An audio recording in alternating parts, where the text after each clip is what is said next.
Good Morning Business. Le débat. Et en effet, Nicolas Dose, on parle d'une renationalisation d'EDF. Pourquoi le gouvernement ferait ça ? Bon, c'est Agnès Pannier-Runacher qui dit c'est pas tranché, mais enfin c'est sur la table. Certains disent que c'est peut-être même dès cet été. J'ai envie de vous dire, quand on a 84% ou 100% et que de toute façon on fait la pluie et le beau temps chez EDF, au moins 100% ça clarifierait les choses. Voilà. Alors non, le truc c'est que EDF est dans une situation catastrophique. Bon, de toute façon, si l'État n'était pas là, je ne vois pas comment cette entreprise pourrait fonctionner. Vous avez 12 réacteurs durablement à l'arrêt pour des problèmes de corrosion. Vous avez le retard de l'EPR de Flamanville. Hinkley Point, qui coûte déjà 30 milliards au lieu de 21 prévus, sauf que c'est EDF qui porte le risque du chantier britannique à côté de Londres. Vous avez la montagne d'investissement que l'on connaît, les 6 EPR promis par Emmanuel Macron, puis alors là, c'est l'estocade, le bouclier tarifaire qui va coûter sur une année entre 8 et 10 milliards d'euros. Voilà. Clairement, si l'État n'est pas là, EDF ne peut pas fonctionner. Autre motivation, préserver un peu l'image d'EDF en assignant franchement la garantie de l'État, puisque là vous avez S&P qui vient de passer à perspective négative, donc au moins là vous cassez complètement la pression de marché si vous remontez à 100%. Ça éviterait aussi à EDF, et ça c'est un point qui est important pour Jean-Bernard Lévy, de devoir céder des actifs, notamment des actifs dans les renouvelables par exemple, qui sont des actifs qui là trouveraient preneur, chez Total Energy par exemple, ou chez Engie, et puis ça permettrait encore là de clarifier les choses. L'État utilise EDF pour faire baisser les prix au détriment des actionnaires. Bon là, ce serait au détriment des contribuables. C'est beaucoup plus diffus comme effet pour le contribuable. Il ne détient pas une action qu'il voit monter ou baisser tous les jours.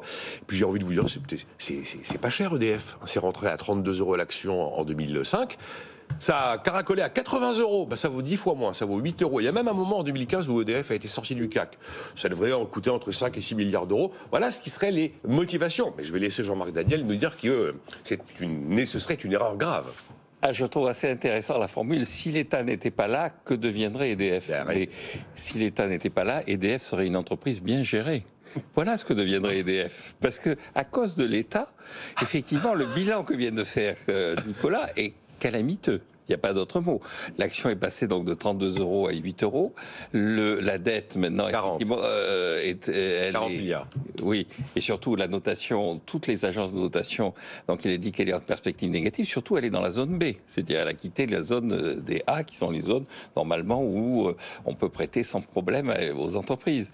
Quand on regarde, le PDG Jean-Bernard Lévy vient d'adresser une lettre à la mi-mai à l'État en disant « Arrêtez, j'en peux plus ».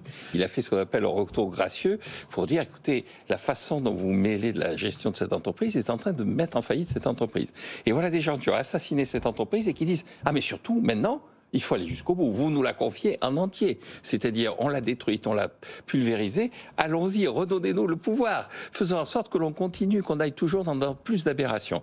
Je rappelle simplement qu'au moment de la nationalisation, en 1946, EDF et l'électricité n'ont pas été nationalisées comme certaines entreprises pour des raisons de collaboration. C'était vraiment un projet économique qu'il y avait derrière. On peut comprendre, avec toutes les externalités, tous les rendements croissants, etc. Sauf qu'à l'époque, il y avait 362 compagnies d'électricité qui représentaient 20% de la capitalisation boursière, et la France était le premier pays au monde en termes d'électrification par habitant avec les États-Unis. C'est-à-dire que le secteur privé avait électrifié la France.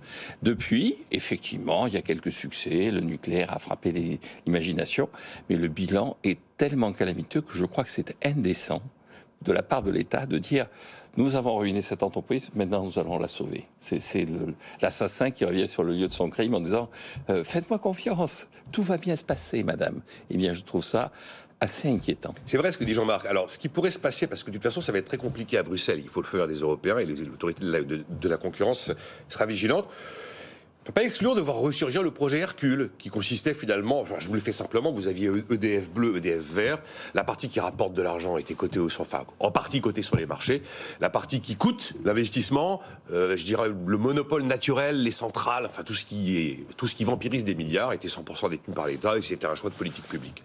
Bon, pour l'instant, ce projet a été enterré, c'est peut-être comme ça qu'on essaiera de sortir un peu moins par le bas, parce que objectivement, il a raison, Jean-Marc.